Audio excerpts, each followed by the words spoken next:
Hey everybody, and welcome back. If you're just showing up, this is Tattoo Collectables and I'm your host Eric. As you can tell, we have mail stacked to the rafters this week. So we're about to get into it. Even Mr. Domo sent us a little something this week and I'm super excited to get that one open. So before too much further ado, oh by the way, that 1,000 subscriber giveaway is coming up, and it's coming up quick. We're at 700 and something now. Please subscribe to this channel, like and subscribe, and you'll be in for the 1,000 subscriber giveaway. This one's gonna be one that you don't wanna miss. Some of the stuff that's coming, I'm giving away. So, let's see what's in the mail. What's in the mail? All right. This week, who sent this? This is from Palms, California. Just Palms. Love that sound. Got my Mr. Domo Tennessee fighting knife on the thing here. Let's see what did we get? Oh, these are a bevy. Oh, Jimmy Christmas. Why did he put them in like that? These are a bevy of, again, some modern tattoo cards. Now, I collect all kinds. So these are all like just modern tattoo cards. I sent off for these, I believe, because there was a Dennis Dwyer. And I thought that I didn't have a Dennis Dwyer card because I got 2 nail machines now and I wanted to kind of put them all together or whatever. And I got a piece of flash from him and Gina, and I wanted to put it all together as a collection. And I was like, oh, bummer, I don't have one of his cards. And then I went through my cards, and I actually do have. I've got an older one than that, but I'm gonna put them both. You know what's better than having one card in a collection? Having 2 cards in that collection, in that same collection. And these, but these are modern. These are all from. Some of them may be from the 90s. But most of them are modern cards. I think I paid $3 or $4 for this. If you can get I came in this very nice looking thing too, I guess. But if you can get modern cards for $2 or $3 and you're getting 30, 40 of them, I mean, why wouldn't you? And then just put them back. They'll definitely one day somebody will be going through them and be like, oh, he's got 2 Dennis Dwyer cards. I saw this and thought, damn, these are neat. And like a few years before one of my guys started, I bought everybody these little Seth Safari pins. Yeah. And I was always bummed that he didn't get one. And I went back to grab another one and they were gone. So that's what this is. These are, they said that they were tattoo pins from tattoo artists. And like some of them definitely are, like this dip and rip, that dip and rip, and this crispy lines, crooked spines. Those are both from Monday Malarkey. Randy Randerson down in Oklahoma. He does a page on Instagram that's funny as shit. If you're in the industry, you'll love it. You'll laugh your butts off. If you're not in the industry, some of the jokes will land, some of them won't. You kind of got to be here every day to get some of the jokes. This one came from Green Lion Studios. That is a Soba pin. It's all sparkly and stuff, and I love this. This is the main reason I got it, because I've got several of his cards. I just sent off for a beautiful handmade machine. I can't wait to be showing you that on here. So yeah, I got this little pin to go in with it. And then I found another one of these little Seth Safari bulldog pins. That's all it is. It's a little gold bulldog pin. I'll get you some pictures of those. On the back of this one, what's it say? I think it's the maker of the pin. Nothing to do with him. Yeah, that's the pin maker. Anyway. So I got that one for Andrew, and then so those are 4 tattoo artist pins. Now this one I'd never seen, and I'm not sure that it's a tattoo pin. Now, if you know what this pin is, please comment down below. I would love to know. It's got the world and a little peace sign on it. On the back, it's got a little, it looks like a national button. Because it's got the same kind of stuff on the back, printed on the back of it that National does.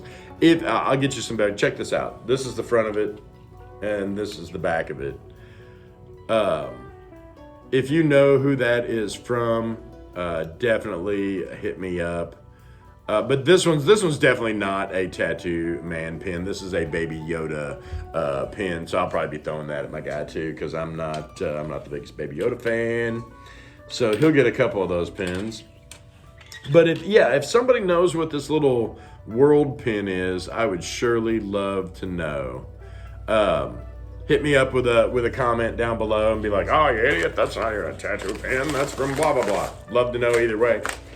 All right, so let's see what's in this. This one came from Drums, Pennsylvania. Drums, please. Well, let's see what we got in here. Boom. I think I know what this is too.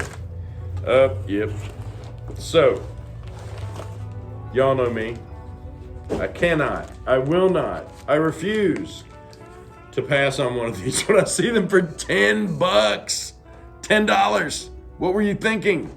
And they knew who was on the inside of it because it's displayed like this. The bag that it's in, I wish I knew where to get these bags. This bag is awesome. If you sent this and you put it in this bag, definitely comment down below because I would love to know. It keeps it all really nice and together inside. A lot of these tend to like fan because of the weight. This one's definitely not. And this one is your 1,000. I guarantee it's in beautiful shape. It's in this great bag. I think this one will be the one right here. For those of you who haven't been watching and don't know what that is the Rolling Stone cover with Lyle Tuttle on it from 1970. It's number 67. If you see them online, it'll say Rolling Stone number 67. October 1st, 1970 is the date. Tuttle said that was the best birthday present that he'd ever gotten.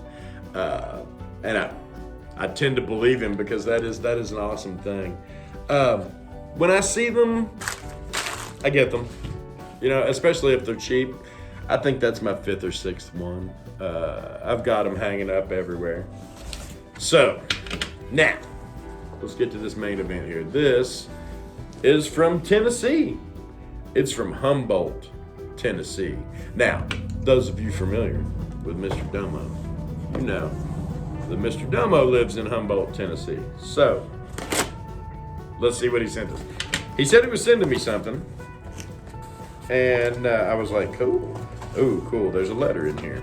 So, first things first, let's open this letter. See, that's how you can see if I've read it or not. You taped it shut. Smart, Mr. Domo. All right, this is from Mr. Domo. It says, "Hey, Eric, I hope things are going well for you and your crew. I know you must be pleased getting the 5-year lease on your tattoo shop." And I did. I just got a 5-year lease. It says, "I've always thought it was better to stay in one place than to move every few years. I am sending you a few more of flash sheets in frames to have. I hope you will keep the item as long as I did." You can guarantee that, sir. The t-shirts are from the Outlaws chapter in Jackson. The shop shirts, one I wore a few days. I've never really liked it, the way it fit me, and now it's mine. There are only 5 of them. I've given the other 4 away to friends over the years, hoping to get back to casting some brass frames this spring. Hey, we hope you get back to it too, Mr. Domo. We love your brass. Says, well, hang in there and think ink always, Domo. Domo, Mr. Domo, thank you so much. Now let's see what's in here. Now this is Mr. Domo's shirt. No, this is a support your local outlaws from Jackson. I'm not going to show that one. No offense to Mr. Domo, but if you did the artwork on it, it's great looking artwork.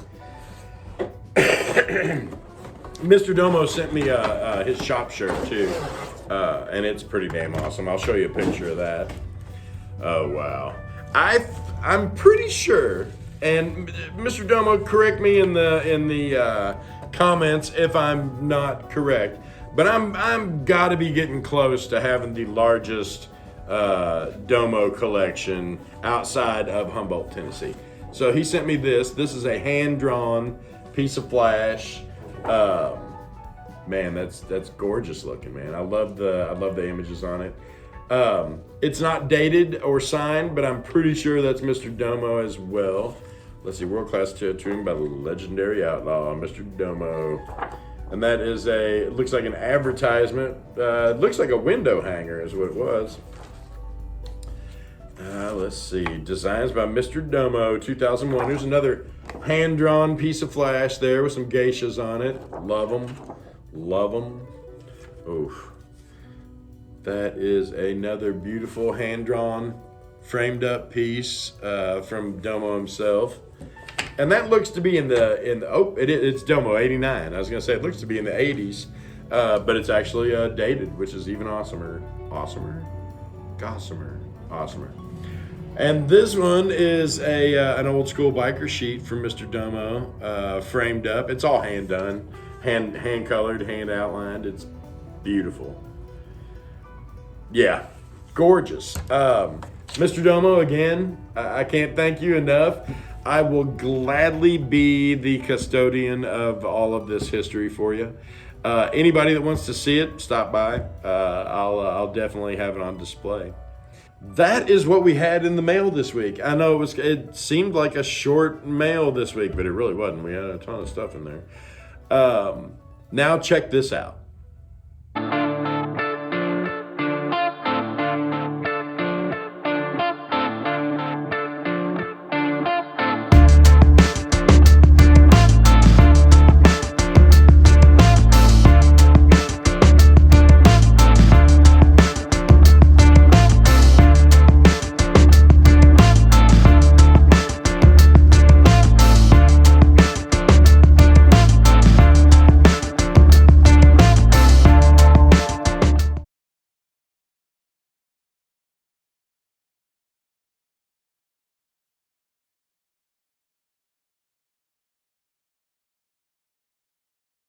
As far as finding the treasures that you have here, was it mostly through personal interaction with single people, or did you find a bunch of it on eBay or online? Well, with the Shifley stuff, I already had the Ohio Tattoo Museum started in the back of my tattoo shop, so it was just the back room. When my collection was smaller, and it wasn't big enough to even display everything I had then, so I kind of rotate stuff in and out. So I had to, well, I guess I do need to back up. On this wall to my left, that whole wall is all from the collection of Dell Cook. Some people call him Al Cook. And then my diorama of the block wall over there on the other corner, that's all from Al Cook's collection. That was an eBay score, and it was like, it was 1999.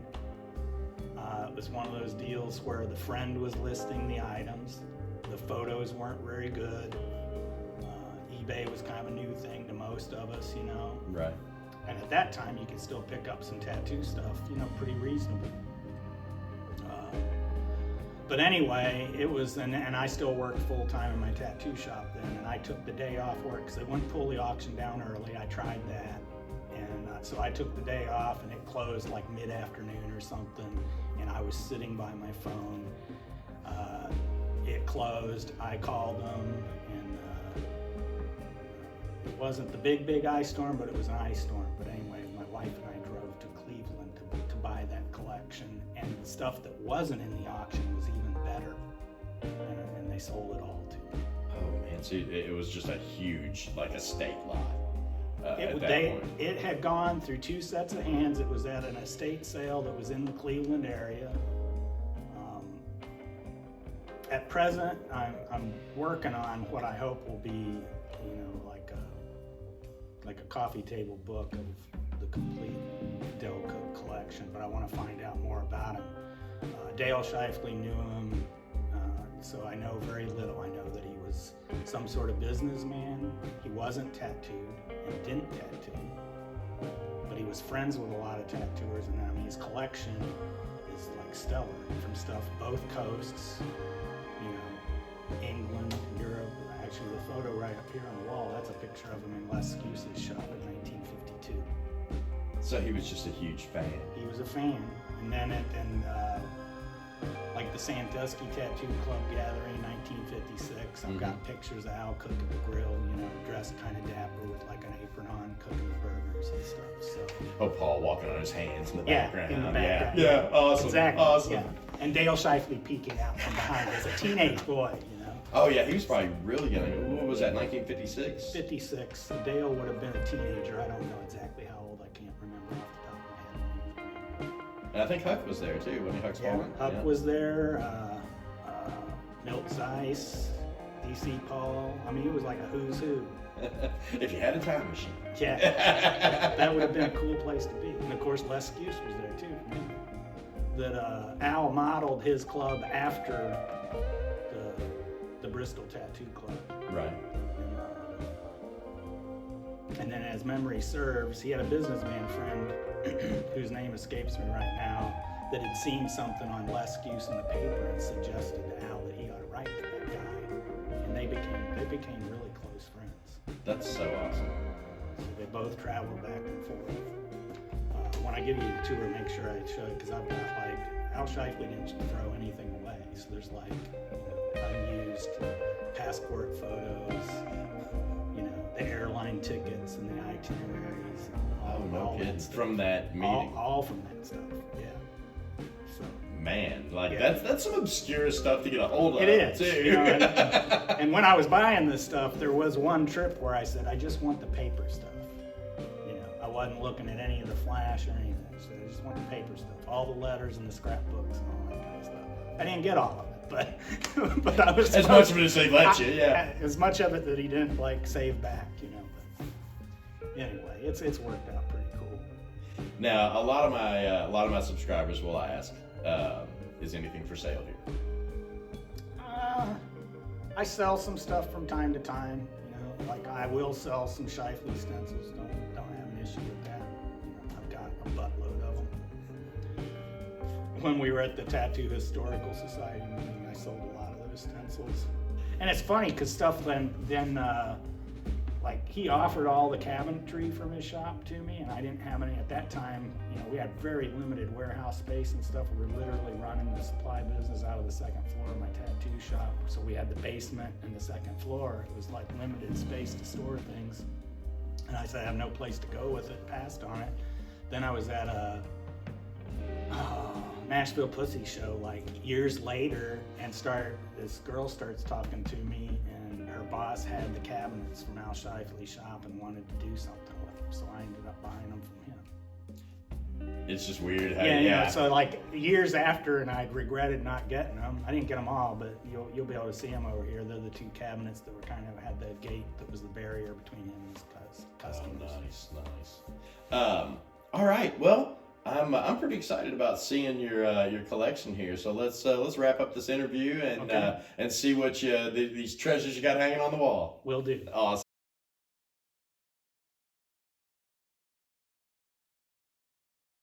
Okay.